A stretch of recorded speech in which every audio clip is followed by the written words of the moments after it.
5 reasons that your gut diet might not have worked for you. Maybe you started not from the baseline. Basically, you started introducing a lot of difficult food to digest, and the body couldn't have time to heal. So we really have to start from base and from minimal variety of food and build on it. The second reason could be that you introduced the supplements way too fast. Again, we have to heal the gut first, then we add the supplements.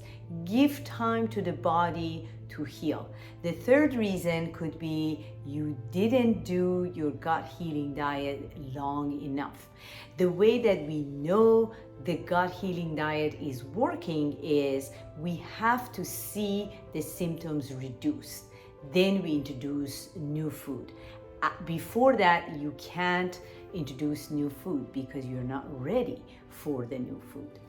And the fifth reason could be that the diet is not the right diet for your particular condition.